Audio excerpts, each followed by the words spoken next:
Na pôdohospodárstvo sa posledné roky znášalo veľmi veľa, by som povedala, nepríjemných, ale aj často oprávnených hodnotení, negatívnych, ktoré hovorili o netransparentnosti a neobjektívnosti.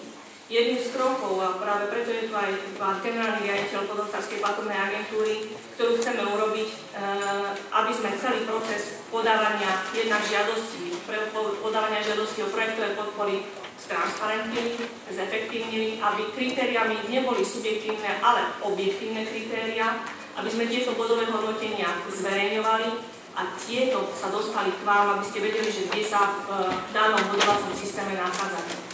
Je potrebné, aby sme sa pomaly a isto vracali aj k tomu, čo sme tu vedeli robiť, a si myslím, že z toho mali obavy naši kolegovia na západ od nás, ale prepustili sme im tú výrobu a samozrejme prepustili sme im predovšetkým náš trh.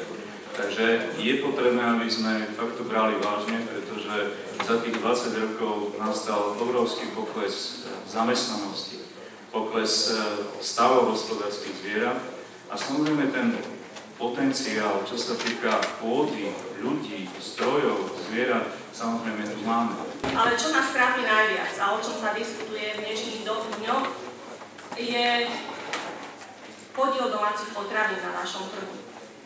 Vo februári roku 2016 Slovenská poľnohospodárska potravinárska komora ukazuje na podiel 40% podiel a dnes prvý kvartál roku 2016 máme opäť pokles na 39%. Netrápi nás, musím povedať, ministerstvo poľnohospodárstva, akou metodikou sme k tomuto dospeli, lebo je to v zásade jedno. Ten podiel je tak či tak nízky. To je žalostné číslo. Keď to porovnáme na okolité krajiny, tak sme si na polovici toho, čo sa predáva bežne a čo je v ponuke na pulte bežne v ostatných krajinách. Určite nielen zákon a nejakým reštrikčnými spôsobmi, ale možno, že samotnou komunikáciou s reťazmi a aj samotnými producentami, ktorí budú vedieť dodať potrebné množstva, lebo keďže reťazec je veľký, tak chce veľké dodávky a toto nie je možné, aby zabezpečil možno, že jeden malý farmár alebo stredný farmár. To musíte aj vy zabezpečiť, tak ako tu kolegovia, cez spoločné odbytové združenia. Keď chceme vyrábať, produkovať, tak bez odbytu to jednoducho nepôjde. A odbyt, samozrejme, že tu máme všetky kanály, je potrebné, aby sa využili. Aj štátny odbytový kanál, o ktorom dosť dlho hovoríme. Nedarí sa nám to tak, ako by sme všetci možno chceli. Pretože naša predstava je, aby cez štátny odbytový kanál, inštitúcie štátne, tiekli predovšetkým naše potraviny. Organizácia výrobcov ako taká, viete, že prognóza vidieka sa nenachádza pre obdobie 14-20. Nedokázala to predošlá garnitúra ministerstva nejak vyjednať s komisiou, nakoľko predsa len tie organizácie výrobcov neúplne asi podľa názoru komisie efektívne pracovali a hlavne zanikali hneď potom, ako skončila podpora tejto organizácie.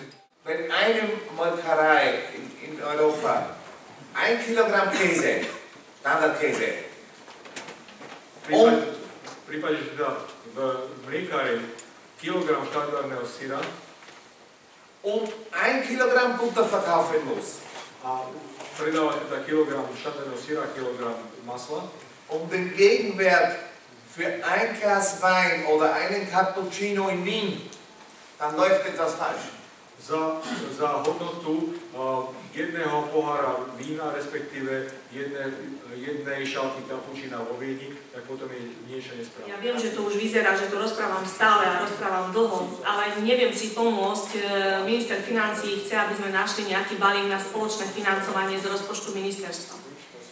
Našli sme ten balík, čiže bude určite v krátkej dobe aj nejaká okamžitá pomoc, kde sme hovorili o tom, že budeme brať do úvahy produkčné, reprodukčné a ekonomické ukazovatele, ale z tohto miesta by som chcela upozorniť všetkých, ktorí sa obávajú, že budeme rušiť chovy. Naozaj nie je to našim cieľom. Budeme posudzovať krávu a budeme znižovať niektoré stavy kráv.